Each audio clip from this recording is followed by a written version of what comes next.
안녕하세요. 저는 김영희, 올해 70세입니다. 경기도 외곽의 조용한 주택가에서 남편 준호와 함께 살고 있으며 지난 20년간 시부모님 돌봄에 모든 것을 바쳐온 평범한 며느리입니다. 이제부터 제 이야기를 들려드리겠습니다. 그날도 여느 때처럼 새벽 5시에 눈을 떴습니다. 오래된 습관처럼 몸이 먼저 움직였고 차갑던 침실을 빠져나와 부엌으로 향했습니다.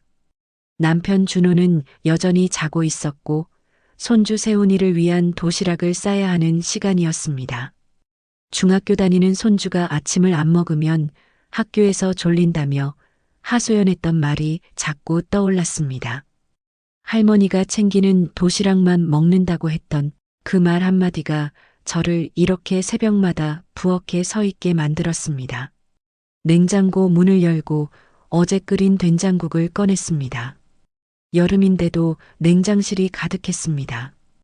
밥 반찬들, 계절 과일, 야채 세트 모두 며느리 민지가 건네준 것들이었습니다. 그 아이는 정말 자주 새 것들을 사다 놨습니다. 명절마다 아니 거의 매주 지나가면서 챙겨다 놓곤 했습니다. 밥 한 공기를 도시락통에 담으면서 나는 한숨을 쉬었습니다. 무거운 한숨이 아니라 그냥 몸에서 자연스럽게 나오는 한숨 말입니다. 손주들과의 관계가 예전만 못하다고 생각할 때마다 이런 한숨이 나왔습니다. 세훈이는 이제 고등학교 1학년인데 할머니를 피하는 것 같았습니다. 거실에서 텔레비전을 보고 있어도 내가 들어가면 방으로 들어가 버렸고 밥 먹을 때도 어어로 한두 마디만 하고는 침묵했습니다. 딸 소희는 미국에 살고 있어서 얼굴을 자주 볼 수 없었지만 아들 준석은 같은 도시에 살면서도 자주 오지 않았습니다. 준석이 올 때도 미리 연락이 있고 그것도 아내 민지와 함께였습니다. 된장국에 계란말이를 넣고 있는데 주방 창밖으로 옆집 할머니가 보였습니다. 역시 새벽부터 일어나 밭에 나가는 모습이었습니다. 우리 세대는 이렇게 새벽을 내어주는 것이 당연했습니다.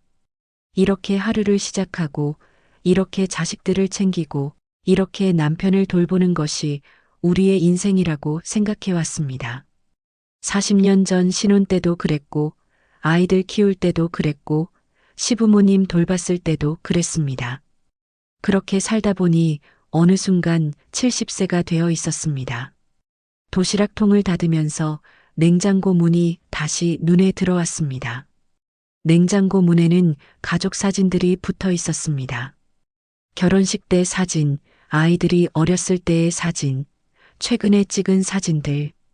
그런데 어쩐지 그 사진들 속의 사람들과 지금의 사람들이 다른 것처럼 느껴졌습니다. 사진 속 손자들의 미소는 환했는데 지금 이 집에 있는 손자들의 얼굴은 어딘가 무거워 보였습니다. 내가 무엇을 잘못했나 하는 생각이 자꾸 들었습니다. 오전 8시 남편 준호가 일어났습니다. 나는 미리 준비해둔 식탁에 밥과 반찬을 차렸습니다. 미역국, 계란말이, 어제 민지가 사다 준 반찬들. 준호는 신문을 펴면서 밥을 먹기 시작했습니다. 그는 더 이상 나와 대화하지 않았습니다. 언제부터 이렇게 되었는지 정확히는 모르겠지만 아마도 5년쯤 됐을 것 같았습니다.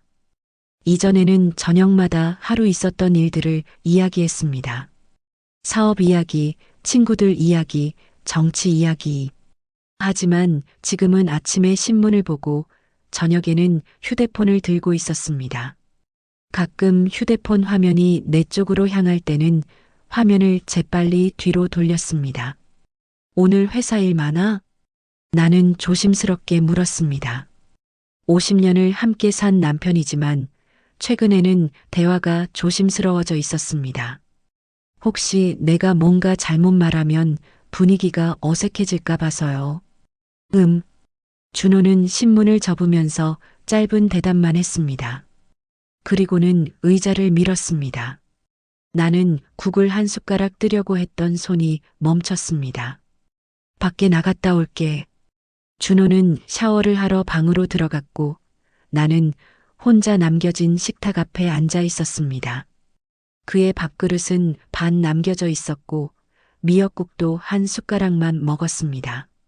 내가 새벽부터 정성껏 끓인 국이었는데 남편은 제대로 먹지 않았습니다. 그런 날이 많았습니다. 정성이 통하지 않는다는 생각이 들 때마다 나는 혼잣말처럼 중얼거렸습니다. 내가 뭘 잘못했을까? 이렇게 계속 혼자가 되는 걸까? 오후 2시 며느리 민지에게서 문자가 왔습니다. 어머니, 저 오늘 지나갈게요. 신선하게 사온 과일 갖다 드릴게요. 그 문자를 보는 순간 아침 내내 무거웠던 마음이 조금 가벼워졌습니다. 민지는 정말 자주 들렀습니다. 항상 웃으면서 항상 뭔가를 들고 들어올 때마다 나는 마치 특별한 사람이 되는 듯한 기분이 들었습니다. 그 아이 덕분에 내가 이 집에서 어머니라는 호칭으로 불리고 있다는 것을 느낄 수 있었습니다. 오후 3시 반쯤 민지가 들어섰습니다. 항상 그렇듯 밝은 표정으로 따뜻한 목소리로 어머니, 오늘은 어떻게 지내셨어요? 그 아이는 들어오자마자 내 얼굴을 봤습니다. 마치 내 건강과 표정 하나하나를 다 읽어내려는 듯한 눈빛으로요. 남편은 나를 이렇게 본 적이 없었습니다. 다 괜찮아. 항상 고마워, 민지야. 나는 그 아이의 손을 맞잡았습니다. 손이 따뜻했습니다. 진심 어린 온기가 전해지는 것 같았습니다. 어머니, 이 과일 좋더라고요. 방금 사온 거예요. 너무 시원한 딸기 있고요. 수박도 맛있어. 저희 어머니 계실 때 항상 이런 것들 챙겨드려야 한다고 생각했는데 민지가 말하다 끝을 흐렸습니다. 그 아이의 어머니는 작년에 돌아가셨습니다.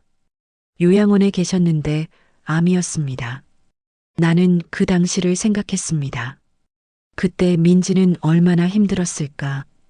우리 집에 와서도 한순간도 쉬지 않고 움직이던 그 모습 말입니다. 그 아이는 내 친딸이 아닌데도 내게 이렇게 챙겨주고 있었습니다. 민지 덕분에 난 정말 편해. 당신이 없으면 난 모르겠어. 그 말이 나오는 순간 내 가슴 한편이 철컥하고 내려앉는 것 같은 느낌이 들었습니다. 내 친아들은 나를 이렇게 챙기지 않는데 며느리가 내 가슴을 채우고 있었습니다. 그것이 고마우면서도 동시에 뭔가 슬펐습니다. 오후 5시 반 준석이가 전화를 했습니다.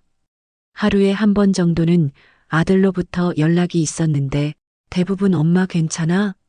정도의 짧은 인사였습니다. 엄마, 이번 주말에 우리 예정 좀 없어? 가족끼리 시간 보내고 싶어? 그 말을 들었을 때 나는 기뻤습니다. 물론 기뻤습니다. 하지만 동시에 뭔가 이상한 느낌도 들었습니다. 준석이가 이렇게 먼저 가족 시간을 제안한 적이 거의 없었습니다. 대부분 민지가 챙겨서 오는 경우였습니다. 좋아, 무슨 일 있어?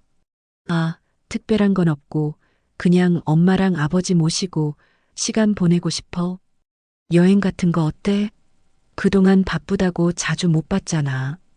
여행이라는 말에 순간 70살 된 내 심장이 쿵 내려앉았습니다. 남편과 아들, 며느리와 함께 가는 여행이라니.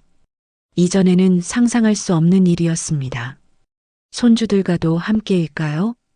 손주들도 할머니와의 시간을 원하는 걸까요? 정말 어디로 가려고? 글쎄, 아버지 의견도 듣고 엄마도 물어보고 민지랑도 상의해서 정하자. 빨리 해야 예약도 되고. 전화를 끊고 나서 나는 거실 소파에 앉았습니다. 가슴이 계속 철렁거렸습니다. 오랜만에 아들이 주도적으로 뭔가를 제안했다는 것이 좋으면서도 그 말 뒤에 숨겨진 뭔가가 있는 것처럼 느껴졌습니다. 하지만 그것이 무엇인지는 알 수 없었습니다. 나는 그저 불안감을 가슴에 묻어두기로 했습니다. 70년을 살면서 배운 것은 불안감을 항상 마음속에만 두라는 것이었습니다. 그것을 밖으로 내보이는 것은 가족의 조화를 깨뜨리는 일이었습니다.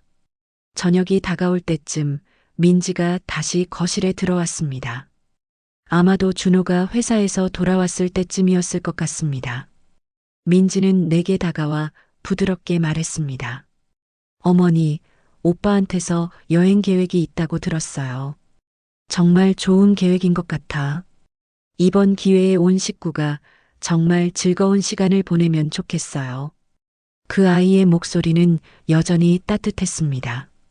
하지만 뭔가 아주 미세한 무언가가 그 따뜻함 뒤에 숨어 있는 것처럼 느껴졌습니다. 그건 마치 연극을 보고 있는 것 같은 그런 종류의 느낌이었습니다. 하지만 그런 생각을 어디다 두기로 했습니다. 아니, 그런 생각을 할 자격이 없다고 생각했습니다.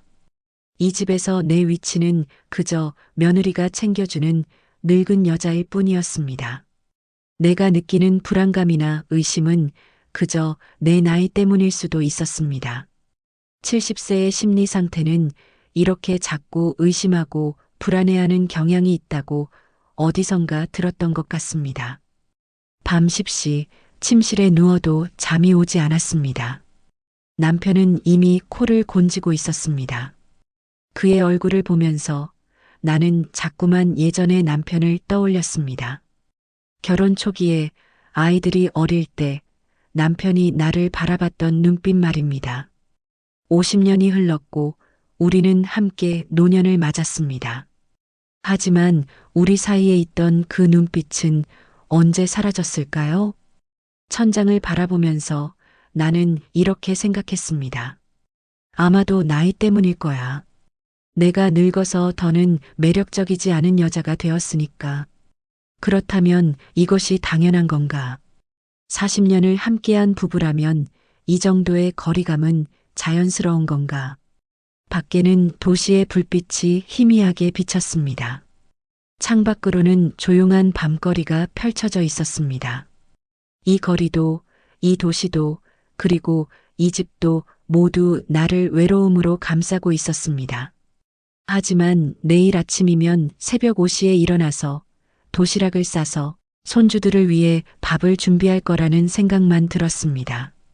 그것이 나의 삶이었고 앞으로도 그럴 것이라고 생각했습니다.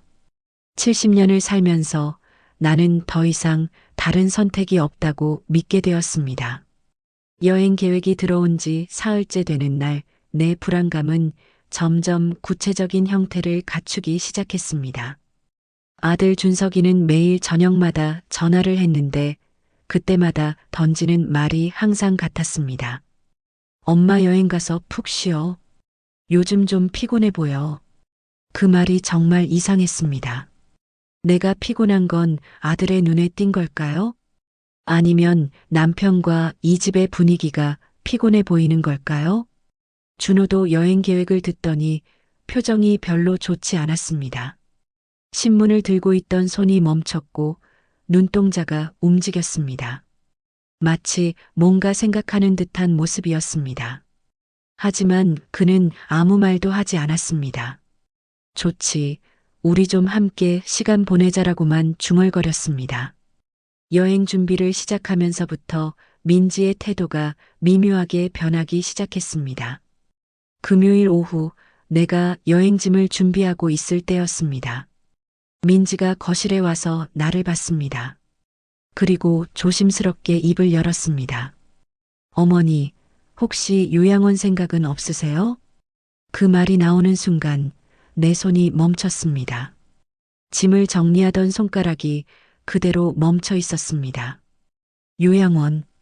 그 말은 나에게 낯선 말이 아니었습니다. 지난 몇 년 동안 누군가는 계속 그 말을 꺼냈습니다. 먼저는 남편 준호였습니다. 그 다음은 아들 준석이었습니다. 하지만 그들은 가볍게 던지는 말처럼 했습니다. 요양원도 요즘 좋아졌어.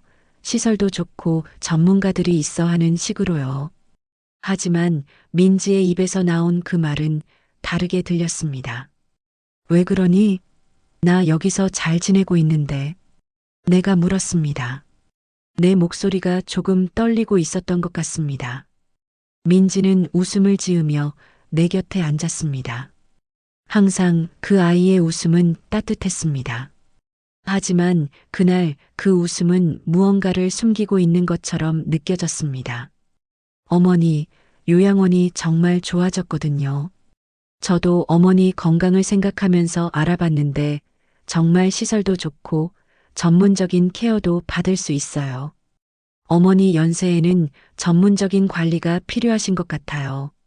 우리도 일하느라 바쁜데 어머니가 편하신 게 제일 중요하지 않을까요?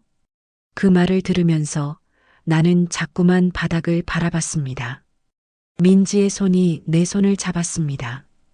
그 손은 따뜻했습니다. 하지만 나는 그 따뜻함이 감옥의 벽처럼 느껴졌습니다. 그 따뜻함이 나를 조이는 것 같았습니다. 그런데 민지야, 나는 여기서 손주들이랑 있고 싶은데 도시락도 싸고 밥도 해주고 어머니, 그게 문제예요. 요양원에서도 밥은 충분히 잘 먹을 수 있어요. 오히려 어머니가 부담이 되시지 않을까요? 우리 아버지도 힘들어 하시는 게 보여요. 그 순간 뭔가 내 가슴 깊숙한 곳에서 철렁하는 소리가 났습니다. 준호가 힘들어 한다고요? 내가 준호에게 짐이 된다고요? 내가 이 집의 부담이라고요? 지난 40년을 함께한 부부인데 말입니다. 나는 어떤 말을 해야 할지 몰랐습니다. 민지는 계속 나를 바라봤고 그 눈빛은 여전히 다정했습니다. 하지만 그 다정함 속에 있는 무언가를 나는 이번엔 명확히 느낄 수 있었습니다. 그것은 설득이었습니다. 아니, 압박이었습니다. 따뜻한 톤의 압박이었습니다. 그러면 여행 가서 생각해 볼게. 아직은 아닌 것 같아. 내가 말했을 때 민지의 웃음이 더 커졌습니다. 마치 무엇인가 계획대로 진행되는 것처럼요. 네, 어머니. 시간 가지시고 생각하셔요. 우리도 어머니 편한 게 제일 중요하니까요. 민지가 간 뒤 나는 한참을 그 자리에 앉아 있었습니다. 짐을 정리하던 손가락들이 차갑게 식어 있었습니다. 저녁이 되자 준호가 들어왔습니다. 그의 얼굴을 처음으로 자세히 살펴봤습니다. 주름이 많아졌습니다. 이마에 그리고 눈가에. 그의 머리도 하얀 머리가 많아졌습니다. 그런데 그의 눈빛은 예전만큼 선명하지 않았습니다. 멀리 어딘가를 바라보고 있는 눈빛이었습니다. 아니, 누군가를 바라보고 있는 눈빛이었습니다. 나를 보지 않는 눈빛이었습니다. 준호, 우리 가족이 괜찮아? 요즘 좀 이상한데. 내가 조심스럽게 물었습니다. 그러자 준호가 나를 처음으로 바라봤습니다. 그 눈빛은 놀라운 것처럼 보였습니다. 마치 내가 갑자기 그 자리에 나타난 것처럼요. 왜 그래? 아무것도 아니야. 그냥 나는 말을 흐렸습니다. 그리고 나머지 말은 하지 않기로 했습니다. 내 불안감을 남편에게 표현하는 것이 옳지 않다고 생각했습니다. 어쨌든 이 모든 것이 내 나이 때문일 수도 있었고 내 상상력이 만든 것일 수도 있었습니다. 밤 11시 나는 욕실에 들어갔습니다. 샤워를 하고 있을 때 갑자기 남편의 휴대폰 벨이 울렸습니다. 거실에서 들렸습니다. 남편은 이미 방에 들어가 있었고 휴대폰을 끌고 나가는 발걸음이 들렸습니다. 욕실 문틈으로 나는 그를 볼 수 있었습니다. 그는 휴대폰을 집어들었고 화면을 보다가 뭔가 하려는 듯한 표정을 지었습니다. 그리고 통화를 받지 않은 채 휴대폰을 다시 내려놨습니다. 그 모습이 참 이상했습니다. 누군가에게서 걸려온 전화를 받지 않다니요. 준호는 항상 전화를 받는 사람이었습니다. 사업 전화, 친구 전화, 무엇이든 받았습니다. 하지만 그 전화는 받지 않았습니다. 욕실에서 나오면서 나는 거실의 소파에 놓여 있는 남편의 휴대폰을 봤습니다. 화면에 무엇인가 뜨고 있었습니다. 잠시 후 휴대폰에서 문자 알림음이 울렸습니다. 내가 그 휴대폰을 집어들 용기는 없었습니다. 50년을 함께한 남편의 휴대폰을 들어볼 만큼 나는 이 집에서 당당하지 못했습니다. 하지만 화면에는 무언가 보였습니다. 그것은 사진이었습니다.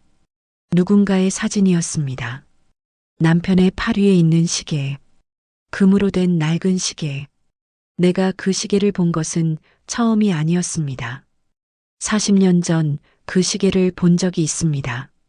신혼 초기 남편의 손목에 그 시계가 있었습니다. 그 시계를 누가 주었는지 나는 알고 있었습니다. 그리고 그 다음 날 그 시계는 사라졌습니다.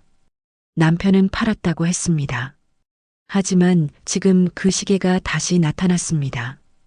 휴대폰 사진 속에서 그 시계를 차고 있는 손목 위로는 누군가의 팔이 감겨 있었습니다. 여자의 팔이었습니다. 나는 그 휴대폰을 내려놨습니다. 손이 계속 떨렸습니다. 침실로 들어갔을 때 남편은 이미 자고 있었습니다. 코를 곤지고 있었습니다. 그 모습이 얼마나 낯설었는지 모릅니다. 내가 알던 남편은 여기에 없었습니다. 그 대신 낯선 사람이 내 곁에 누워 있었습니다. 천장을 바라봤습니다. 밤새 천장만 바라봤습니다. 그 낡은 시계의 이미지가 계속 떠올랐습니다. 그 시계를 차고 있는 팔, 누군가의 팔, 그리고 그 팔 옆에 여자. 아침이 올 때까지 나는 한 번도 눈을 감지 않았습니다. 새벽 5시 나는 침대에서 일어났습니다. 도시락을 싸야 했습니다. 손주를 위해서요. 하지만 내 손가락들은 계속 떨리고 있었습니다. 부엌에서 밥을 푸면서 나는 한 가지만 생각했습니다. 내가 뭔가 놓치고 있었다는 것입니다. 이 집 안에서, 이 가족 안에서 나는 뭔가 중요한 것을 놓치고 있었다는 것입니다. 여행이 정말 그냥 여행일까요? 며느리의 따뜻함이 정말 따뜻함일까요? 그리고 그 시계는 누구의 것일까요? 아침 햇빛이 부엌을 비웠습니다. 그 햇빛 속에서 나는 이제 겨우 깨닫고 있었습니다. 내가 살고 있는 이 집이, 내가 알고 있던 이 가족이 그게 아닐지도 모른다는 것을요. 여행 당일 아침이 왔습니다. 나는 전날 밤새 못 자고 거울 앞에 앉아 있었습니다. 얼굴에는 피로가 가득했습니다. 밤새 눈을 감지 않은 탓일 겁니다. 하지만 표정은 평범해 보이려고 노력했습니다. 혹시 모르니까요. 남편이 나를 보면 뭔가 이상하다고 생각할까 봐서요. 새벽 6시 준석이가 우리 집 앞에 도착했습니다. 그 아이와 민지는 환하게 웃으며 들어섰습니다. 어머니, 오셨어요? 날씨 좋은데 정말 운이 좋네요. 민지의 목소리는 여전히 다정했습니다. 하지만 이제 나는 그 다정함이 무엇인지 알 것 같았습니다. 연기였습니다. 완벽한 연기였습니다. 응, 잘 자도록 해. 여행 가자. 준호는 여전히 그 연기에 속해 있는 것처럼 보였습니다. 아니, 그가 이미 그 계획의 일부라면 어떻게 될까요? 그런 생각이 자꾸 들었습니다. 렌트카는 새 차처럼 깨끗했습니다. 준석이가 운전석에 앉았고 나는 뒷좌석에 앉았습니다. 민지는 내 옆에 앉으며 자꾸만 나에게 말을 걸었습니다. 어머니, 오늘 날씨 정말 좋죠? 목도 마르실 테니까 이거 드세요. 그 아이는 물을 건넸습니다. 내가 그 물을 마시려고 했을 때 내 손이 떨리는 것을 느꼈습니다. 혹시 이 물에 뭔가 들어있는 건 아닐까? 그런 생각도 들었습니다. 하지만 나는 그 생각을 억눌렀습니다. 내가 너무 의심이 많은 건 아닐까? 지쳐서 그런 건 아닐까? 나는 물을 마셨습니다. 차는 시내를 벗어나 한적한 도로로 접어들었습니다. 창밖으로 보이는 제주도의 풍경은 정말 아름다웠습니다. 파란 하늘, 새하얀 구름, 멀리 보이는 한라산. 하지만 그 아름다움이 오히려 나를 더 무섭게 했습니다. 왜 이런 좋은 곳에서 나에게 나쁜 일이 일어날까? 그런 느낌이 들었습니다. 차가 1시간쯤을 달렸을까요? 준석이가 갑자기요? 이상한 데라고 중얼거렸습니다. 그리고는 차를 길가에 세웠습니다. 시골길이었습니다. 주변에는 감귤 과수원이 펼쳐져 있었습니다. 사람도 거의 보이지 않았습니다. 뭐가 이상해? 준호가 물었습니다. 모르겠어요. 차가 이상한데. 준석이가 차에서 내렸습니다. 그리고 보닛을 열었습니다. 나는 차 안에서 그 모습을 봤습니다. 민지는 내 옆에 앉아 있었습니다. 그 아이의 표정이 바뀐 것을 그때 본 것 같습니다. 아주 미세하게요. 그 따뜻한 웃음이 아주 찰나의 순간 사라졌습니다. 어머니, 여기서 먼저 가세요. 준석이가 차창을 통해 말했습니다. 택시 불러서 먼저 숙소로 가시면 돼요. 우리가 차 수리하고 따라갈게요. 택시를 탄다고요? 이런 시골길에서 어떻게 택시를 탈 수 있을까요? 그런데 여기서 내가 물었습니다. 네, 여기 택시 부르겠습니다. 민지가 웃음을 지으며 말했습니다. 그 웃음이 얼마나 불안했는지 모릅니다. 준호는 이미 차에서 내렸습니다. 나도 내려야 했습니다. 나는 천천히 차에서 내렸습니다. 내 다리가 떨리고 있었습니다. 택시는 정말 빨리 나타났습니다. 이 한적한 시골길에서 어떻게 그렇게 빨리 택시가 올 수 있었을까요? 어머니, 여기 타세요. 민지가 제 팔짱을 끼고 택시 뒷문을 열어줬습니다. 그 손이 여전히 따뜻했습니다. 하지만 이제 나는 그 따뜻함의 정체를 알 것 같았습니다. 1시간도 안 걸릴 거예요. 먼저 숙소 가셔서 쉬고 계세요. 준석이가 말했습니다. 택시에 올라탔습니다. 창 밖으로 그들을 바라봤습니다. 준호, 준석이, 민지. 그들은 손을 흔들며 인사를 했습니다. 그리고 뭔가 속삭이는 것 같았습니다. 택시는 천천히 움직이기 시작했습니다. 백미러로 그들의 모습이 점점 작아졌습니다. 그때 나는 깨달았습니다. 뭔가 이상했습니다. 차는 여전히 그 자리에 있었습니다. 보닛도 닫혀 있었습니다. 준석이는 차 근처에도 가지 않았습니다. 그저 멀리서 택시가 사라지는 것을 지켜보고만 있었습니다. 마치 계획대로 진행되는지 확인하는 듯이요. 택시는 점점 더 한적한 길로 들어갔습니다. 도로 양옆으로 키 큰 나무들이 늘어서 있었습니다. 마치 깊은 숲속을 달리는 것 같았습니다. 햇빛도 잘 들지 않는 그늘진 길이었습니다. 휴대폰의 신호가 약해졌습니다. 택시 기사는 말이 별로 없었습니다. 내비게이션도 켜지 않은 채 운전을 했습니다. 마치 이 길이 익숙하다는 듯이요. 여기가 어디예요? 숙소까지 아직 멀어요? 내가 물었습니다. 택시 기사가 백미러로 나를 봤습니다. 그 눈빛이 뭔가 다르게 보였습니다. 떨리고 있었습니다. 손가락도 떨리고 있었습니다. 꽉 쥔 핸들의 손가락이 하얗게 될 정도로요. 어르신, 기사가 말을 시작했습니다. 이게 뭐 하는 건가요? 나를 어디로 데려가는 거예요? 내 목소리가 떨리기 시작했습니다. 내전은 당신을 버리려는 겁니다. 택시 기사의 말에 내 숨이 멈췄습니다. 뭐라고요? 제가 정직하게 말씀드리겠습니다. 저는 이 일을 하고 싶지 않았습니다. 하지만 당신의 아드님이 저를 찾아와서 200만 원을 주겠다고 했습니다. 당신을 인적이 드문 곳에 모셔다 주기만 하면 된다고요. 그 말을 들으면서 내 세상이 완전히 무너져 내렸습니다. 아들이네, 아들이? 네. 당신의 아들분이 이 계획을 세우셨습니다. 당신을 어디론가 버리고 며칠 뒤에 실종 신고를 할 거라고 했습니다. 그러면 자연스럽게 당신이 돌아가실 거라고요. 택시가 한적한 도로 위에 멈췄습니다. 주변은 온통 감귤밭뿐이었습니다. 끝없이 펼쳐진 제주도의 감귤 나무들, 노란빛을 띤 열매들이 햇살에 반짝였습니다. 새소리조차 들리지 않는 고요한 시골길, 지나가는 차도 걸어가는 사람도 보이지 않았습니다.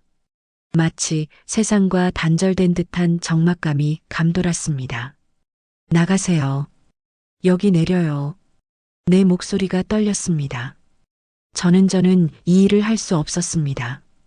당신을 보자마자 제 어머니가 생각났습니다. 택시기사의 눈에서 눈물이 흘렀습니다. 제 어머니와 똑같은 눈매를 가지고 계신데 이런 나쁜 짓을 할 수는 없었습니다. 택시기사는 차 문을 열었습니다. 제 휴대폰으로 경찰에 신고하겠습니다. 당신을 이런 곳에 내버려 두려는 사람들이 있다고요. 그 말을 들었을 때 나는 오히려 택시기사를 말렸습니다. 기다려요. 저에게 말해줄 수 있는 게 있어요? 뭐가요? 저의 아들 정말 그럴까요? 택시기사는 나를 바라봤습니다. 그리고 천천히 고개를 끄덕였습니다. 내 아들 준석이 40년을 키운 아들이 내게 그런 짓을 할 수 있다니요. 잠깐만 여기서 기다려요. 내가 말했습니다. 뭐 하세요? 경찰에 신고해야. 저 확인하고 싶어요. 직접 확인하고 싶어요. 떨리는 손으로 휴대폰을 꺼냈습니다. 아들의 번호를 눌렀습니다. 신호음이 울렸습니다. 한 번, 두 번, 세 번. 여보세요? 엄마. 아들의 목소리가 들렸습니다. 아, 숙소 잘 도착하셨어요? 우리는 지금 차 수리 중이에요. 그 목소리에는 한치의 거짓도 없어 보였습니다. 아니, 오히려 상기된 목소리였습니다. 마치 뭔가 기대하는 듯한요. 준서가. 내 목소리가 떨렸습니다. 뭐해? 넌 정말 나한테 이런 짓을 하는 거야? 전화 저쪽에서 침묵이 흘렀습니다. 그리고 준석이의 목소리가 들렸습니다. 뭐라고 하세요, 엄마? 거기서부터는 내가 혼자였습니다. 감귤밭 한복판에서 준석이와 민지, 남편 준호의 배신 속에서요. 눈이 내리고 있었습니다. 그 추운 제주도의 겨울날, 나는 처음으로 깨달았습니다. 내가 살고 있던 이 가족이, 내가 알던 이 집이 모두 거짓이었다는 것을요. 그리고 지금부터 제 인생은 완전히 달라질 것이라는 것을요. 노숙인 쉼터의 딱딱한 바닥 위에 누워 있을 때 나는 남은 인생이 얼마나 의미 없을 것인지 생각했습니다. 택시기사는 경찰에 신고하려고 했지만 나는 막았습니다. 저를 믿어줄 사람이 있을까요? 나는 그렇게 물었습니다. 저는 저만 해도 당신을 버리라고 했으니까요. 누가 저를 믿겠어요? 택시기사는 결국 나를 쉼터에 데려다 주고 갔습니다. 그리고 나를 본 유일한 사람이 된 택시기사를 제외하고 세상에는 나를 아무도 찾지 않을 것 같았습니다. 쉼터에 온 첫밤, 나는 옆에 누운 할머니께 물었습니다. 저 어디서 나가야 해요? 할머니는 나를 오래 바라봤습니다. 자식들한테 쫓겨나신 거예요? 내가 대답 대신 눈물만 흘렸습니다. 저도 그래요. 우리 아들도 저를 내쫓았어요. 그 할머니의 말을 들으면서 나는 처음으로 느꼈습니다. 내가 혼자가 아니라는 것을요. 하지만 그것이 위로가 될 수는 없었습니다. 밤 11시경 옆에 누운 할머니가 휴대폰을 빌려줬습니다. 내 딸 소희의 번호를 눌렀을 때 손이 계속 떨렸습니다. 여보세요? 딸의 목소리가 들렸습니다. 미국 시간으로는 오후였을 겁니다. 소희. 내 목소리가 떨렸습니다. 엄마, 엄마, 왜 이러세요? 무슨 일이 있으세요? 딸은 즉각 느낄 수 있었습니다. 뭔가 크게 잘못됐다는 것을요. 내가 그 쉼터에서 있었던 모든 일을 딸에게 말했습니다. 여행 계획, 택시 기사의 고백, 감귤밭 한복판에서의 절망. 모든 것을 말했습니다. 엄마 지금 어디세요? 딸의 목소리가 떨렸습니다. 쉼터라고 하는 데 있어. 그대로 계세요. 절대 움직이지 마세요. 저 지금 당장 비행기표 예약할게요. 딸은 곧바로 조치를 취했습니다. 그리고 그 다음 날 아침 소희가 나타났습니다. 미국에서 10시간이 넘는 비행기를 타고 공항에서 바로 쉼터로 달려온 딸이 나타났습니다. 엄마, 딸이 나를 안았습니다. 그 품에서 나는 처음으로 눈물을 터뜨렸습니다. 한 주일을 못한 울음을 한 번에 했습니다. 이제 제가 모실게요. 다시는 그런 고생 안 하셔도 돼요. 딸의 목소리가 얼마나 단호했는지 모릅니다. 그리고 그날부터 소희는 움직였습니다. 먼저 한인 변호사를 찾아갔습니다. 오빠가 정말 엄마를 버리려고 했어요? 변호사는 내 딸의 분노를 읽고 나서 조용히 물었습니다. 네. 그리고 더 있을 거예요. 오빠가 그렇게까지 할 리가 없어요. 소희는 맞았습니다. 변호사는 흥신소를 소개했습니다. 여기가 최고 수준의 흥신소입니다. 믿을 수 있습니다. 흥신소는 서울 변두리 낡은 건물의 3층에 있었습니다. 박 관장님이신가요? 소희가 물었습니다. 커다란 남자가 앉아 있었습니다. 등줄기에 용 문신이 새겨져 있었습니다. 그런데요, 제 오빠가 친어머니를 버리려고 시도했어요. 도와줄 수 있을까요? 소희의 목소리에는 분노가 가득했습니다. 돈은 상관없습니다. 오빠 내외가 불법을 저지르고 있다면 모두 찾아주세요. 회사 일도 재산 관계도 특히 제 오빠 아내가 하는 부동산 중개업도 조사해 주세요. 박 관장은 노트에 뭔가 적었습니다. 우선 일주일만 시간을 주십시오. 그렇게 조사가 시작됐습니다. 나는 그동안 호텔방에서 지냈습니다. 소희가 예약해준 한 룸이었습니다. 처음으로 내 방이라는 게 생겼습니다. 그 방에서 나는 40년을 돌아봤습니다. 결혼, 출산, 자식 양육, 시부모님 돌봄, 모두가 내 손으로 이루어진 일들이었습니다. 그런데 그 모든 것이 무너졌습니다. 한 주가 지나서 박 관장으로부터 첫 보고가 들어왔습니다. 강혁 씨는 중경기 재무팀 과장으로 근무하고 있습니다. 최근 회사 자금 흐름이 수상한데 박 관장이 파일을 보여줬습니다. 계좌 내역, 거래 명세서, 회사 자료들. 강혁 씨가 2년 전부터 회사 자금을 빼돌리기 시작했습니다. 5억이 넘습니다. 나는 그 수치를 이해할 수 없었습니다. 내 아들이 회사 돈을 빼돌렸다고요? 그 돈은 어디로 흘러들어갔어요? 소희가 물었습니다. 전부 김영애 씨가 운영하는 대부업체로 흘러들어갔습니다. 박 관장이 또 다른 파일을 펼쳤습니다. 이것이 대출자 명단입니다.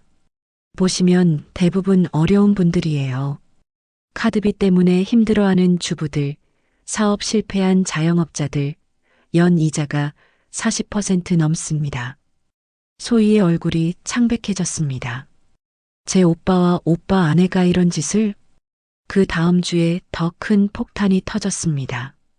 강남에 80평대 아파트 계약이 있습니다. 어머님을 내보내고 이사갈 계획인 듯합니다. 내 아들과 며느리는 나를 버린 후 그 돈으로 강남 아파트를 사려고 했던 겁니다. 증거는 확실한가요? 소희가 물었습니다. 박 관장은 사진을 보여줬습니다. 민지가 불법 대부업체 운영자와 만나는 장면. 대화 내용도 녹음했다고 했습니다. 이걸로 고발할 수 있어요? 소희의 눈빛이 달라졌습니다. 당연합니다. 회사에서도 이미 내부 감사에서 이상한 점을 발견했다고 합니다. 그 순간 나는 무언가가 내 가슴에서 움직이는 것을 느꼈습니다. 분노였습니다. 깊은 검은 분노였습니다. 박 관장님, 내가 조심스럽게 입을 열었습니다. 제 아들이 저를 버리려고 한 이유를 이제 알 것 같아요. 제 땅 때문이에요. 박 관장이 고개를 끄덕였습니다. 네, 맞는 것 같습니다. 어머님이 계시면 새로 이사 가기도 힘들고 수상한 점을 눈치챌 수도 있으니까요. 나는 천천히 일어서 앉았습니다. 저는 이제 결심했어요. 끝까지 가고 싶어요. 제 아들과 며느리가 당한 모든 일을 드러내고 싶어요. 소희가 내 손을 잡았습니다. 엄마, 확실해요? 힘들 거예요. 소희 나는 이제 잃을 게 없어. 내 가족을 다 잃었으니까. 그렇다면 이 정도의 분노는 당연한 거 아닐까? 그 순간 소희의 눈에서 눈물이 흘렀습니다. 딸이 어머니를 안았습니다. 엄마, 이제 저랑 같이 해요. 저랑 함께 이 일을 끝내요. 그렇게 우리의 계획이 시작됐습니다. 박 관장은 나에게 말했습니다. 먼저 회사에 내부 고발합니다. 그리고 동시에 경찰에도 불법 대부업 건으로 고발장을 제출합니다. 국세청에도 탈세 제보를 할 겁니다. 금융감독원에도요. 소희가 테이블을 내리쳤습니다. 완전히 끝장을 봐야 해요. 엄마를 길거리에 내쫓은 대가를 제대로 치르게 해야 해요.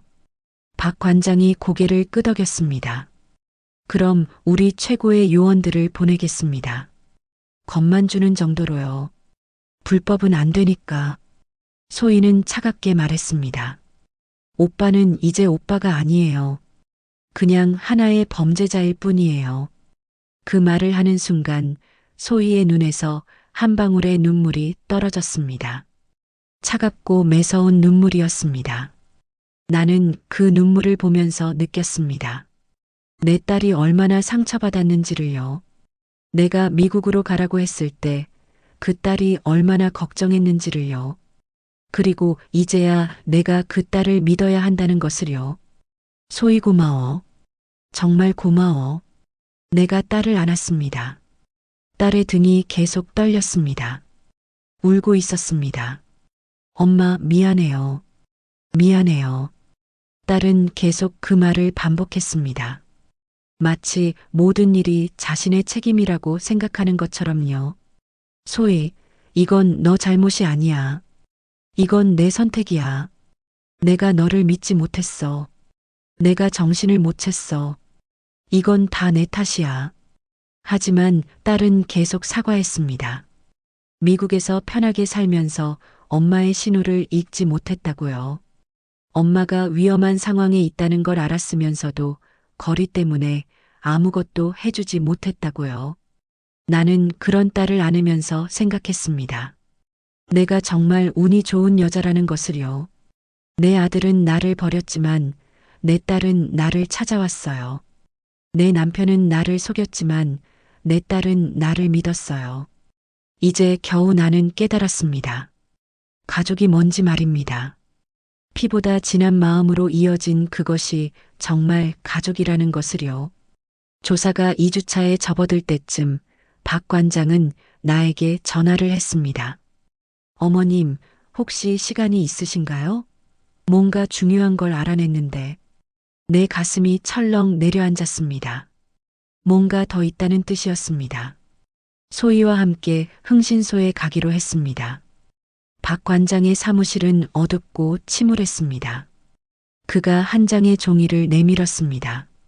그 종이에는 사진이 여러 장 붙어 있었습니다. 어머님의 남편분이 과거 외도를 한 기록이 있습니다. 약 40년 전이에요. 박 관장이 말했습니다. 40년 전, 신혼 초기, 내 가슴이 철렁 내려앉았습니다. 내가 알던 그 외도, 내가 봤던 그 시계, 그 기억이 모두 떠올랐습니다. 그 여자의 이름이 박 관장이 종이를 가리켰습니다. 최연숙, 지금은 60대 초반입니다. 그리고 지금 당신 아들의 아내분이 외도하고 있는 상대. 박 관장이 또 다른 사진을 펼쳤습니다. 최현우, 나이는 50대 초반. 최연숙의 남동생입니다. 그 말을 듣는 순간 내 세상이 다시 한번 흔들렸습니다. 뭐라고요? 내 목소리가 나오지 않았습니다. 40년 전에 당신 남편분이 외도한 여자의 동생과 지금 당신 아들의 아내분이 외도 중입니다. 더 나아가 그들은 당신의 남편분과도 관계가 있는 것으로 보입니다. 소희가 내 손을 잡았습니다. 내 손이 너무 차갑게 식어 있었나 봅니다. 더 있습니다. 박 관장이 계속했습니다. 40년 전 당신 남편분이 최연숙과 만났던 모텔을 추적했습니다. 그리고 그 모텔 주인이 현재 부동산 개발 회사의 대표라는 걸 알아냈어요. 최연우와 당신 아들이 함께하는 사업의 파트너입니다. 내가 이해할 수 없다는 표정을 지었나 봅니다. 박 관장이 더 자세히 설명했습니다. 40년 동안 당신 남편분은 같은 인맥, 같은 조직과 연루되어 있었습니다. 처음에는 외도, 그 다음은 부동산 사업, 그리고 지금은 불법 대부업까지 모두 같은 집단입니다. 내 머릿속이 하얗게 변했습니다. 40년 동안 내 남편은 같은 사람들과 연루되어 있었다는 뜻이었습니다. 당신 아들분도 이 집단의 일부입니다. 그의 횡령 자금이 이 집단으로 흘러들어갔거든요. 박 관장이 또 다른 차트를 펼쳤습니다. 화살표, 숫자, 거래 기록들 모두가 한 점으로 수렴했습니다. 한 개의 거대한 이익 집단으로요. 당신 남편분과 아드님, 며느리분이 모두 이 조직의 일부입니다. 그리고 40년 동안 이 조직은 당신의 재산을 노렸던 것 같습니다. 박 관장의 말이 내 귀에 들리면서 나는 모든 게 이해가 되기 시작했습니다. 남편이 나에게서 멀어진 이유, 며느리가 나를 따뜻하게 대한 이유, 아들이 갑자기 여행을 계획한 이유, 모두가 계획이었다는 것이요. 내가 그 계획에 방해가 됐다는 것이요. 나를 버리려고 한 이유가 단순한 돈이 아니라 내 재산을 탈취하기 위한 계획의 일부였다는 것이요. 소희의 목소리가 들렸습니다. 엄마, 괜찮으세요?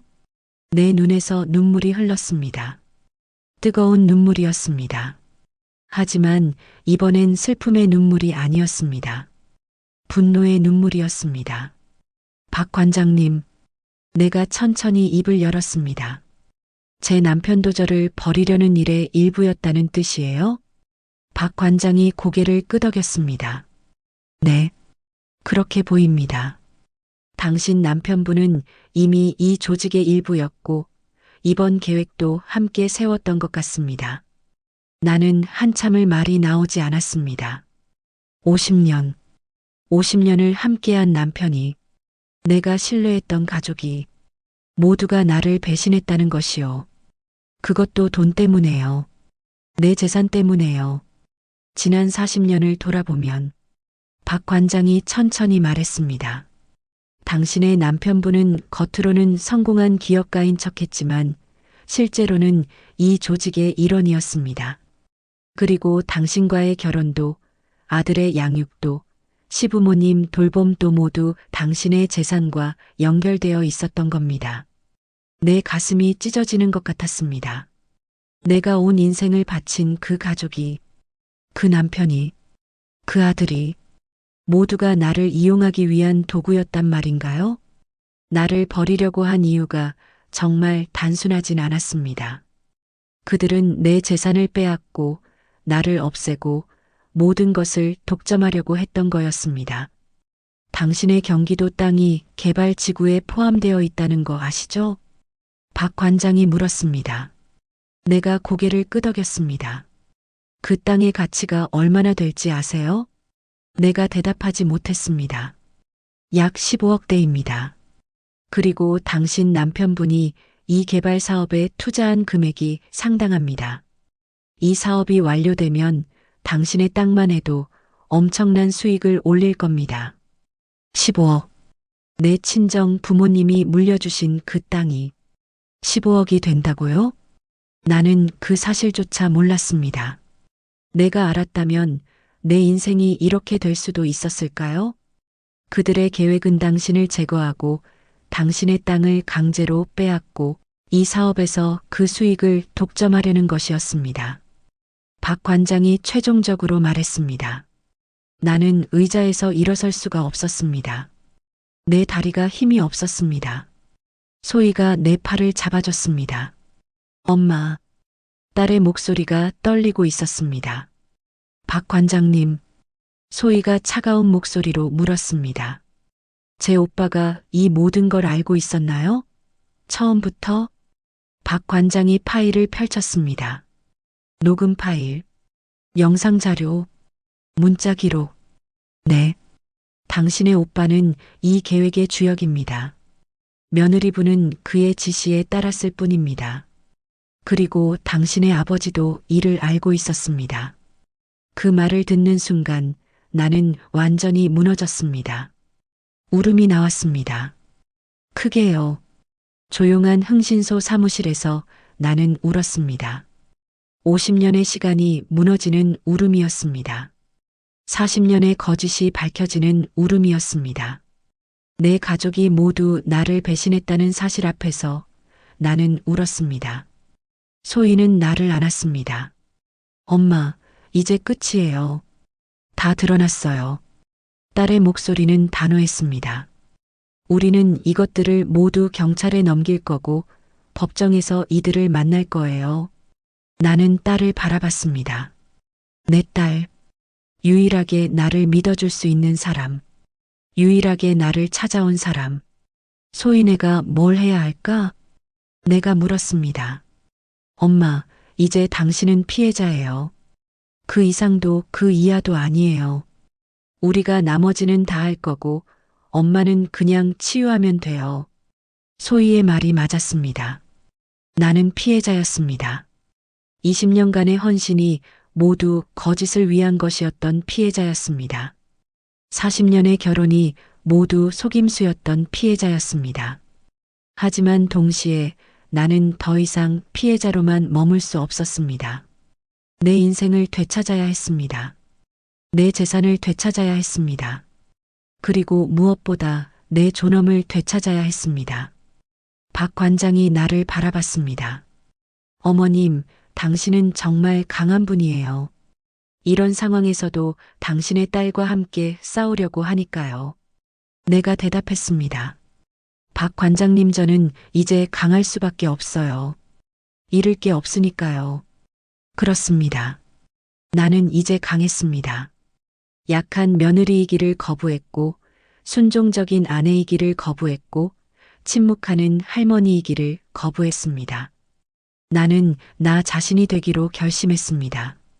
비록 그것이 50년을 함께한 모든 관계를 끊는 것이라고 하더라도요. 흥신소를 나가면서 나는 창밖을 봤습니다. 서울의 밤거리가 펼쳐져 있었습니다. 수백만의 불빛이 반짝이고 있었습니다. 각각의 불빛 뒤에는 누군가의 삶이 있을 겁니다. 누군가의 행복이, 누군가의 슬픔이, 누군가의 진실이 있을 겁니다.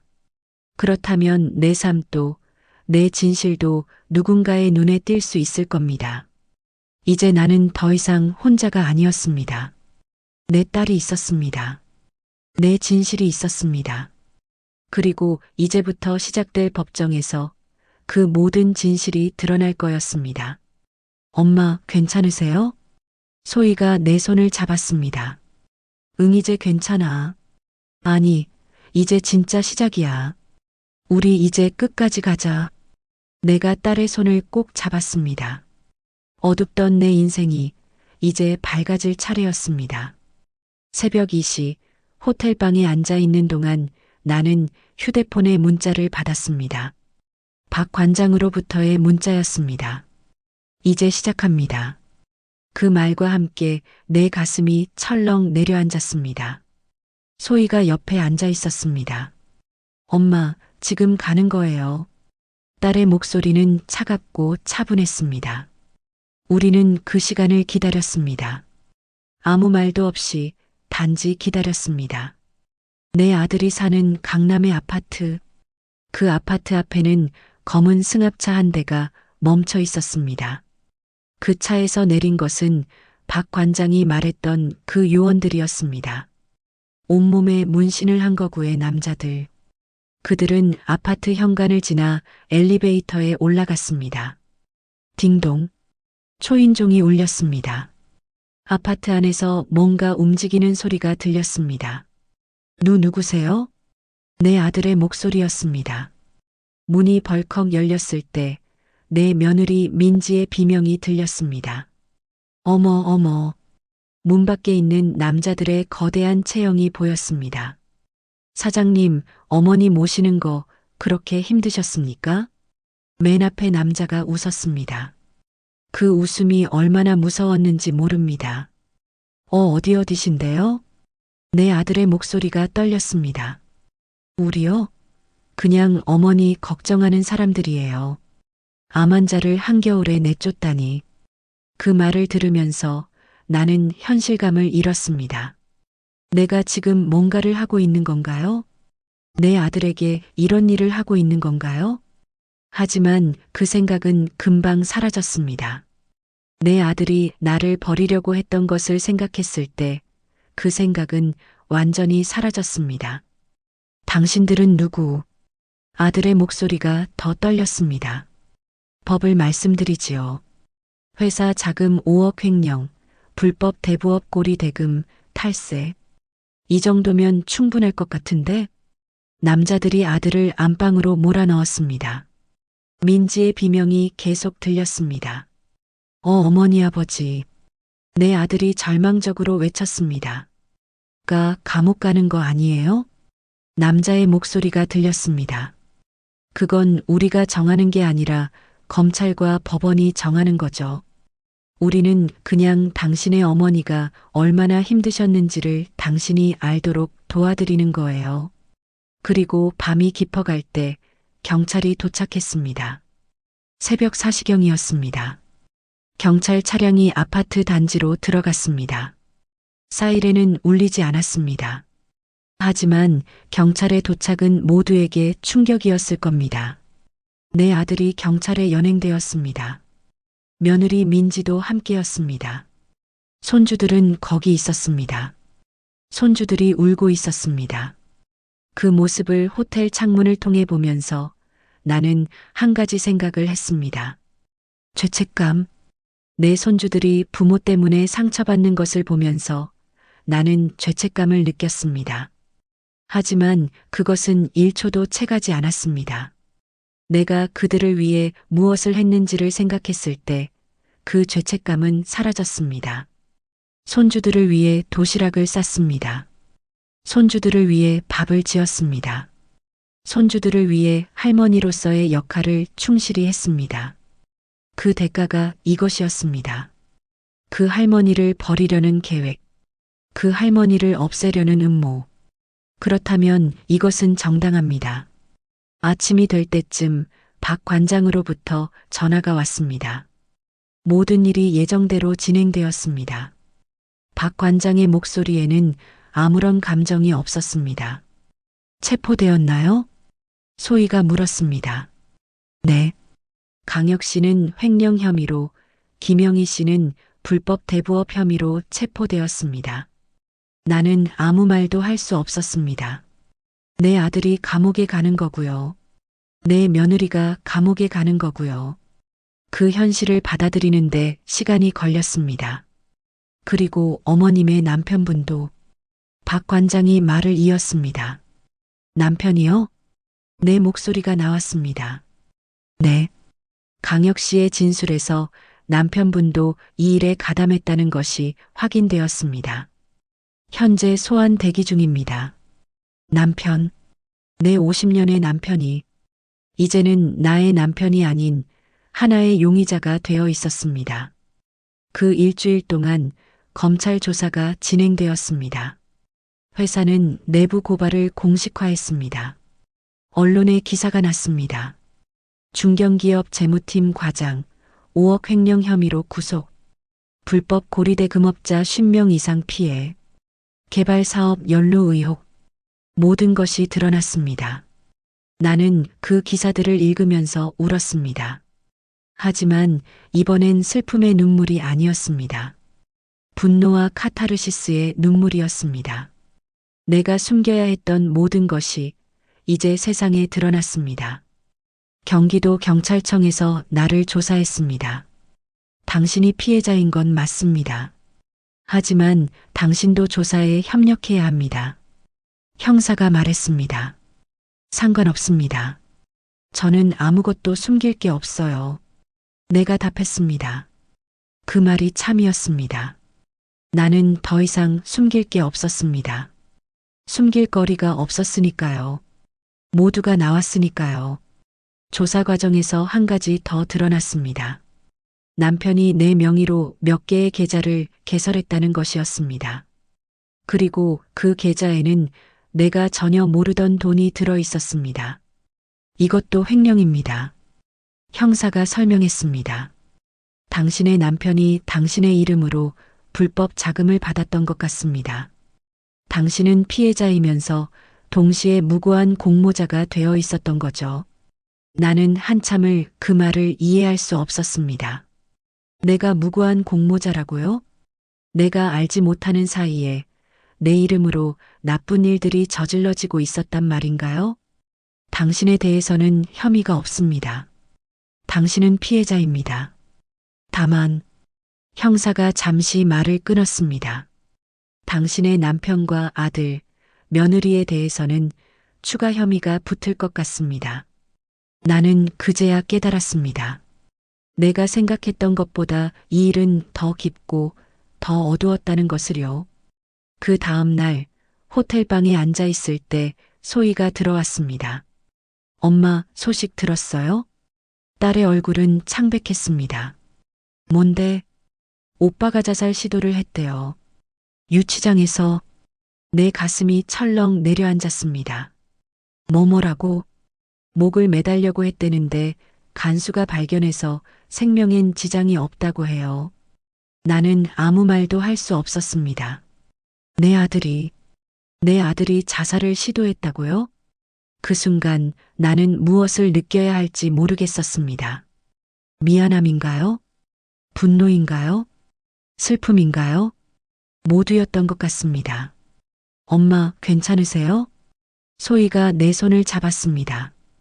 응, 괜찮아. 아니, 괜찮을 리가 없지. 내 목소리가 떨렸습니다. 50년을 함께한 남편은 어딘가에서 조사를 받고 있었고, 내 아들은 유치장에서 목숨을 끊으려고 했고, 며느리는 어떤 상태일지 모르겠었습니다. 손주들은 어떤 심정일까요? 부모가 감옥에 가고 할아버지도 문제가 된 상황에서요. 나는 그들을 생각했습니다.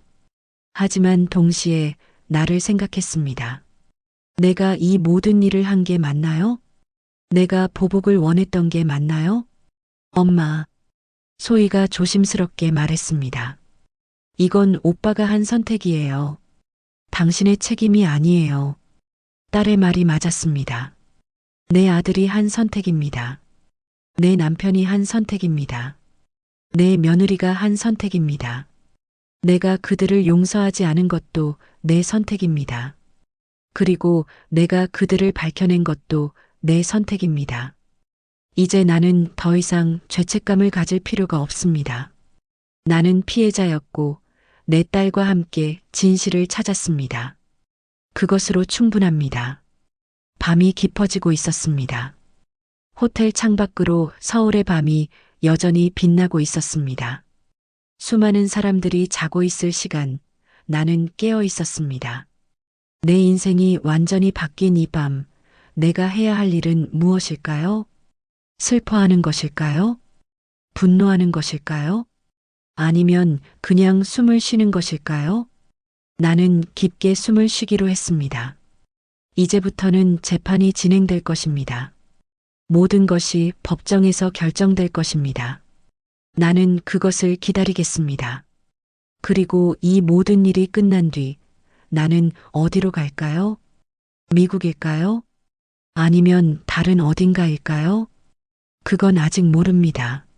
하지만 한 가지는 확실합니다. 나는 더 이상 그 집에 돌아가지 않을 거라는 것이요. 나는 이제 나를 위해 살겠습니다. 내 삶을 위해서 말입니다. 그렇게 다짐하면서 나는 밤하늘을 바라봤습니다. 별들이 떨어지지 않고 있었습니다. 그렇다면 나도 떨어지지 않을 거라고 생각했습니다. 나는 이제 충분히 강한 사람입니다. 서울중앙지방법원의 법정은 생각보다 차갑고 엄숙했습니다.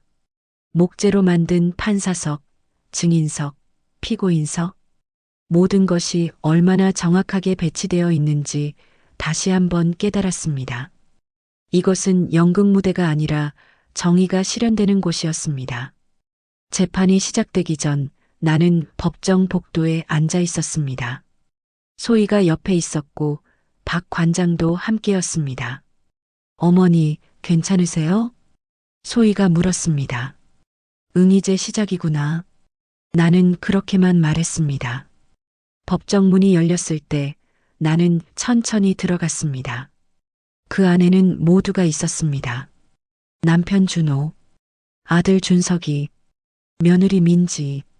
그들은 모두 피고인석에 앉아 있었습니다. 남편은 나를 보지 않았습니다.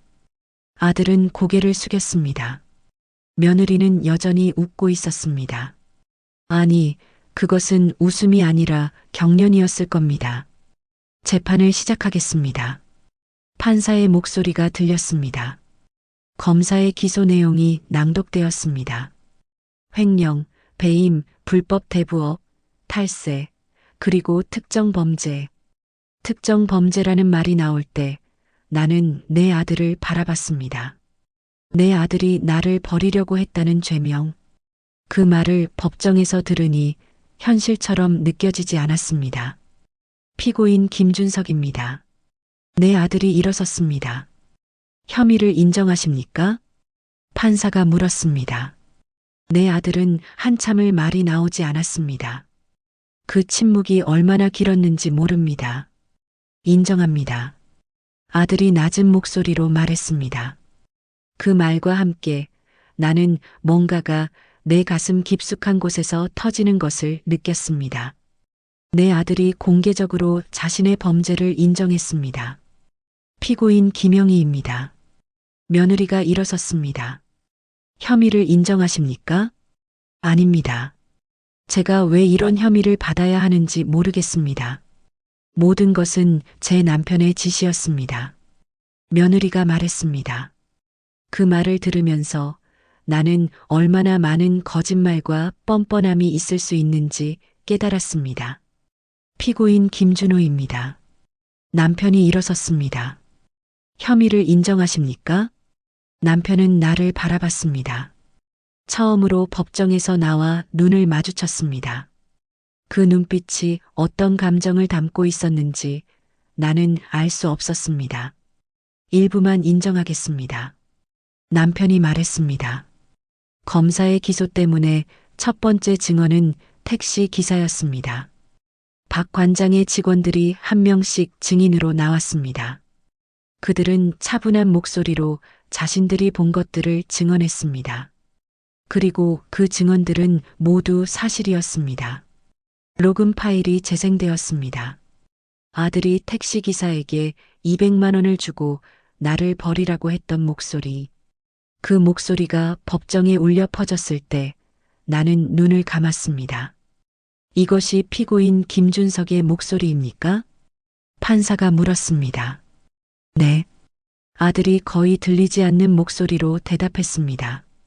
그 다음 차 안에서 녹음한 파일이 재생되었습니다.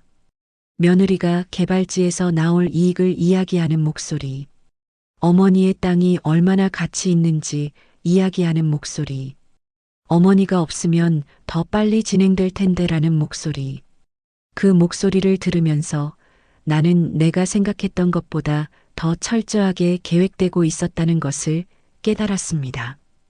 이것들이 모두 사실입니까? 검사가 물었습니다. 며느리는 발뺌하려고 했습니다. 그건 편집된 거 아닐까요? 맥락이 다를 수도. 하지만 그 변명은 통하지 않았습니다. 전문가 증인이 나와 녹음 파일의 진정성을 증명했습니다. 그리고 그 다음 내가 증인으로 나갔습니다. 피고인들이 당신을 버리려고 한 이유가 뭐라고 생각하십니까? 변호사가 물었습니다. 돈입니다. 제 재산 때문입니다. 특히 제가 물려받은 경기도의 땅. 그 땅이 개발 지구에 포함되어 있다는 걸 알았고 그걸 독점하고 싶었던 것 같습니다. 내가 대답했습니다. 그 외에 또 다른 이유가 있습니까? 네. 제 남편이 40년 전부터 같은 조직과 연루되어 있었다는 것입니다. 그들은 처음에는 외도, 그 다음은 사업, 그리고 지금은 불법 대부업까지 모두 같은 집단입니다. 저는 단순히 그들의 방해 요소였던 것 같습니다. 내가 말했습니다. 그 법정에서 나는 처음으로 내 가족의 진실을 공개적으로 말했습니다. 50년 동안 말하지 못했던 것들을요. 피고인들이 반박할 기회를 드리겠습니다. 판사가 말했습니다. 남편이 일어섰습니다. 그녀의 말이 모두 거짓입니다. 저는 항상 성실하게 살았습니다. 이 여자는 남편이 나를 바라봤습니다. 그 순간 나는 50년 동안 본 적 없는 표정을 봤습니다. 분노, 아니 절망, 무엇이든 그것은 진심이었습니다. 이 여자는 저를 버렸어야 했습니다. 제가 요청했는데 그녀는 남편의 말이 끝나지 않았습니다. 판사가 손을 들었습니다. 충분합니다. 피고인 김영희의 반박권을 주겠습니다. 며느리가 일어섰습니다. 제가 정말 이런 짓을 했을까요? 저는 20년을 이 가족을 위해 헌신했습니다. 이 여자가 나를 모함하는 거예요. 며느리는 여전히 뻔뻔했습니다. 하지만 그 뻔뻔함도 이제는 통하지 않았습니다. 모든 증거가 그녀를 향했습니다. 피고인의 문제는 당신이 이 여자를 충분히 알지 못했다는 것입니다. 판사가 말했습니다. 피해자가 누구인지, 당신이 누구인지를 올바르게 인식하실 필요가 있습니다. 법정이 한순간 조용해졌습니다. 이제 증거 검토가 끝났으니 최종 변론을 청하겠습니다. 검사가 일어섰습니다. 피고인들의 범죄는 명확합니다. 횡령, 배임, 불법 대부업, 특정 범죄. 이들은 단순히 돈을 원한 것이 아닙니다. 당신들이 보신 것처럼 이들은 자신들의 어머니를, 시어머니를 버리려고 계획했습니다. 이것은 상식을 초월한 범죄입니다. 검사가 강렬하게 말했습니다. 특히 피고인 김준석의 경우 자신의 어머니를 제거하려고 했습니다. 피고인 김영희의 경우 불법 대부업으로 100명이 넘는 피해자를 만들었습니다. 그리고 피고인 김준호의 경우 40년 동안 이 조직의 핵심에 있으면서 모든 것을 지배했습니다. 검사의 변론이 끝났습니다. 변호사들의 변론도 있었습니다. 하지만 그들의 말들은 더 이상 중요하지 않았습니다. 모든 증거가 말하고 있었습니다. 판결을 선고하겠습니다. 판사가 말했습니다. 법정이 숨을 참았습니다.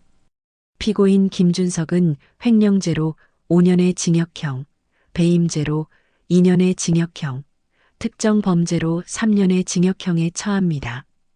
이 중 가장 무거운 횡령죄로 5년의 징역형을 확정합니다. 내 아들이 5년의 징역형을 받았습니다. 피고인 김영희는 불법 대부업죄로 8년의 징역형에 처합니다. 며느리가 8년의 징역형을 받았습니다. 피고인 김준호는 배임죄와 탈세죄로 3년의 징역형에 처합니다. 남편이 3년의 징역형을 받았습니다. 그 판결문들을 들으면서 나는 뭔가 불완전함을 느꼈습니다. 이것이 정말 정의일까요? 5년, 8년, 3년. 그 시간들이 나의 50년, 70년의 인생을 되갚아 줄 수 있을까요? 하지만 동시에 나는 알았습니다. 이것이 법이 할 수 있는 전부라는 것을요. 판사가 다시 말했습니다. 또한 피고인들의 자산 일부를 피해자 배상금으로 제시합니다. 내 아들과 며느리, 남편의 자산이 나에게 배상금으로 돌아올 것이었습니다. 피고인 김준호의 경우 특별히 가중 처벌을 고려합니다. 이는 이 사건의 기획자이자 주도자이기 때문입니다. 추가로 3년의 징역형을 더해 총 6년을 확정합니다. 남편이 6년의 징역형을 받았습니다. 법정이 끝났을 때 나는 아무 감정도 느낄 수 없었습니다. 내 가족이 감옥에 가는 것이 정의라고 생각해야 하나요? 아니면 슬퍼해야 하나요? 법정 밖으로 나갔을 때 기자들이 나를 둘러쌌습니다. 어떤 기분이신가요? 정의가 실현되었다고 생각하시나요? 나는 그 질문들에 대답할 수 없었습니다. 그저 앞으로만 나아갔습니다. 소희가 내 팔을 잡아줬습니다. 법원 계단을 내려오면서 나는 뒤를 돌아봤습니다. 법원 건물이 햇빛에 반짝이고 있었습니다. 그 안에서 내 가족의 운명이 결정되었습니다. 50년의 거짓이 이제 법으로 인정되었습니다. 내 고통이 이제 법으로 인정되었습니다. 하지만 내 마음에는 여전히 뭔가 허전했습니다. 엄마, 이제 끝이에요. 소희가 말했습니다. 응, 끝이구나. 나는 그렇게 중얼거렸습니다. 그런데 진짜 끝이 맞을까요? 내가 이 모든 것을 용서할 수 있을까요? 아니면 영원히 이 상처를 안고 살아야 할까요? 나는 모르겠습니다. 하지만 한 가지는 확실합니다. 지금 이 순간 나는 자유입니다. 법정이 그것을 인정해줬습니다. 나는 피해자가 아닌 법이 보호하는 사람이 되었습니다. 그것으로 충분합니다. 소혜, 우리 이제 어디 가자? 나는 딸에게 물었습니다. 어디든 가고 싶으신데, 엄마. 딸이 웃음을 지었습니다. 그것은 따뜻한 웃음이었습니다. 50년을 함께한 남편의 웃음이 아니라 내 딸의 진심 어린 웃음이었습니다. 그 웃음을 보면서 나는 처음으로 정의가 실현됐다고 느꼈습니다. 법정에서가 아니라 내 딸의 웃음 속에서요. 이제 진짜 시작이다. 나는 그렇게 생각했습니다. 법정은 끝이 아니라 새로운 시작의 문을 열어줬을 뿐이었습니다. 재판이 끝나고 정확히 한 달 뒤 나는 공항에 서 있었습니다. 한국을 떠나는 비행기를 타기 위해서요. 손에는 낡은 여행 가방 하나, 옷 몇 벌과 평생 모은 추억들. 그것이 내 전부였습니다. 소희가 옆에 서 있었습니다. 엄마, 준비됐어요? 딸이 물었습니다. 나는 천천히 고개를 끄덕였습니다. 응, 이제 갈 시간이구나. 내 목소리가 얼마나 차분했는지 놀랐습니다. 슬픔도 없었고 두려움도 없었습니다. 그저 평온함만 있었습니다. 비행기 안에서 나는 창밖을 바라봤습니다. 한국이 점점 작아져 가고 있었습니다. 서울, 경기도, 제주도. 모든 것이 구름 아래로 사라져가고 있었습니다. 나는 그것을 보면서 생각했습니다. 내가 거기서 겪었던 모든 일들도 이제 구름 아래로 사라질 거라고요. 그것이 내가 원하던 거였습니다. 10시간의 비행을 마치고 우리는 시애틀에 도착했습니다. 미국의 하늘이 얼마나 높은지 몰랐습니다. 비행기에서 내릴 때 나는 깊게 숨을 쉬었습니다. 새로운 공기였습니다. 새로운 시작의 공기였습니다. 소희의 남편이 공항에서 우리를 기다리고 있었습니다. 어머니, 환영합니다. 그 말 한마디가 나를 무너뜨릴 뻔했습니다. 누군가가 나를 진심으로 환영한다는 느낌은 얼마나 따뜻했는지 모릅니다. 소희의 집은 아름다웠습니다. 2층 목조주택, 정원에는 붉은 장미와 하얀 백합이 만발해 있었습니다. 작은 연못도 있었습니다. 엄마 방은 1층에 준비했어요. 햇볕도 잘 들고 정원도 보여서 좋으실 거예요. 소희가 말했습니다. 처음으로 내가 내 방이라고 부를 수 있는 공간이 생겼습니다. 한국에서는 항상 누군가의 며느리, 누군가의 할머니였습니다. 하지만 이 방에서는 나는 그냥 나였습니다. 첫 아침, 나는 새벽 5시에 눈을 떴습니다. 습관이었습니다. 오래된 한국의 습관. 하지만 이 시간에는 도시락을 싸야 할 손주도 회사 갈 남편도 없었습니다. 그래서 나는 그냥 정원으로 나갔습니다. 새벽 정원의 공기는 차갑고 맑았습니다. 장미꽃에 이슬이 맺혀 있었습니다.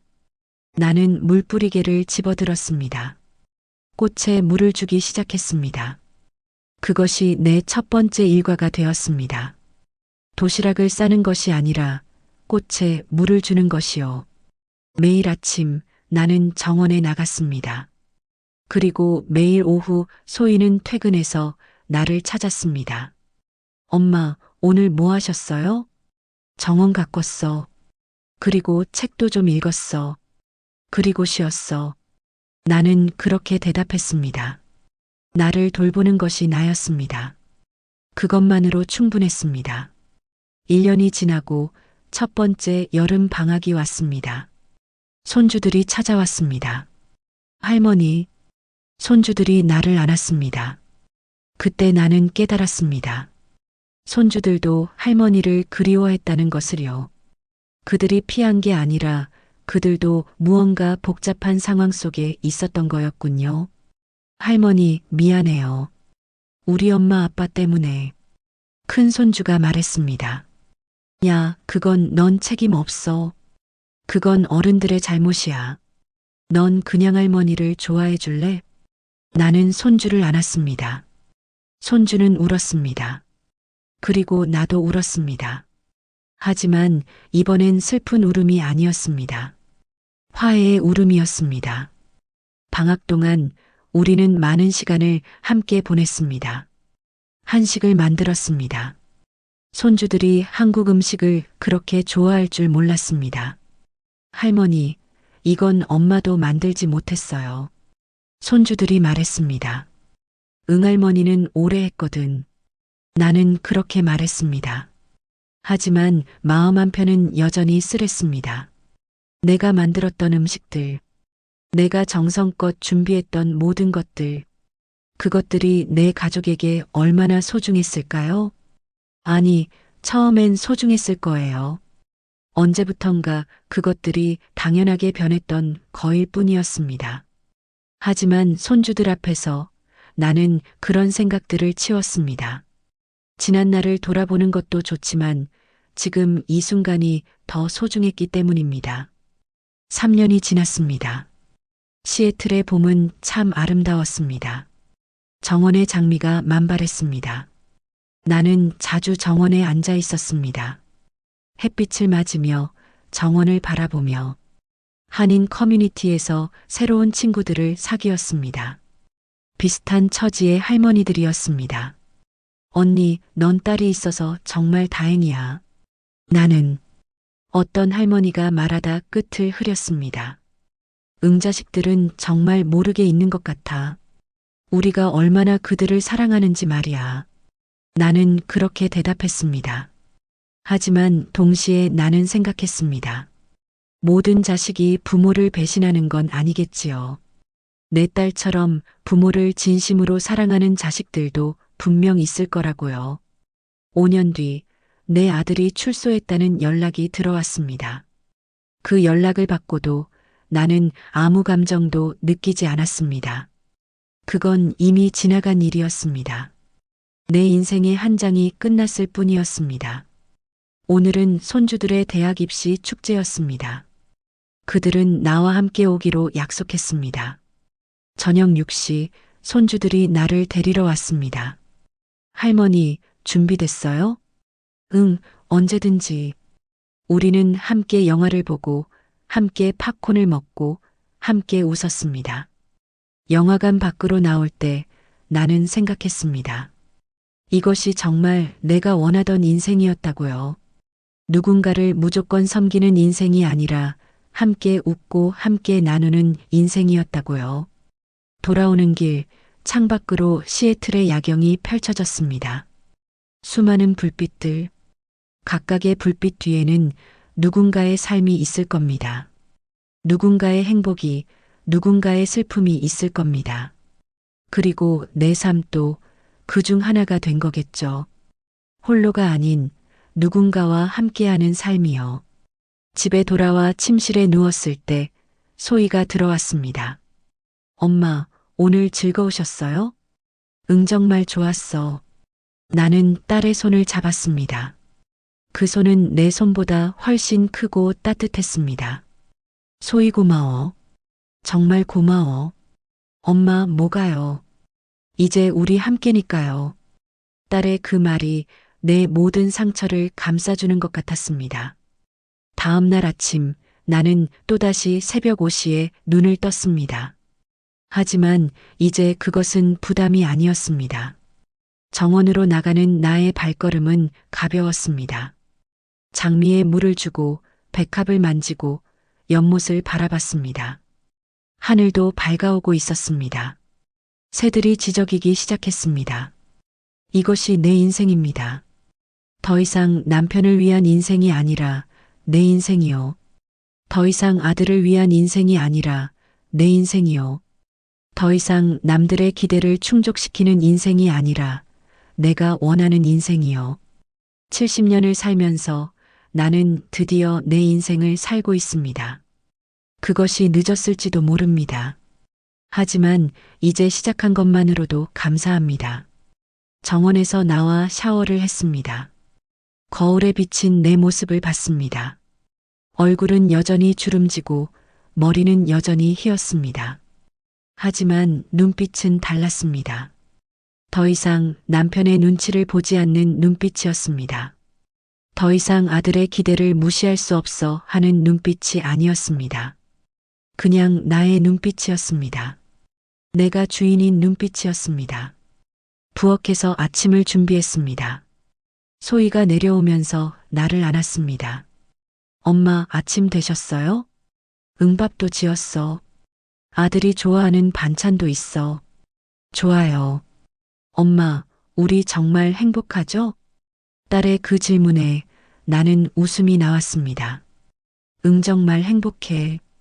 우리는 함께 아침을 먹었습니다. 밥도 반찬도 그리고 대화도요. 더 이상 침묵하는 식탁이 아니었습니다. 웃음으로 가득한 식탁이었습니다. 정말로요. 이제는 정말로요. 이것이 내 인생의 새로운 장입니다. 50년의 거짓이 끝나고 이제 시작되는 참된 삶의 장이요. 나는 이제 알았습니다. 피보다 진한 관계가 정말 있다는 것을요. 그리고 그것은 혈연이 아니라 진심이라는 것을요. 그 진심이 모여 있는 이곳 시애틀에서 나는 이제 내 인생을 산다. 혼자가 아닌 사랑하는 딸과 함께요. 그리고 이제 나는 행복하다. 진정한 행복을요. 자유로운 행복을요. 스스로를 위한 행복을요.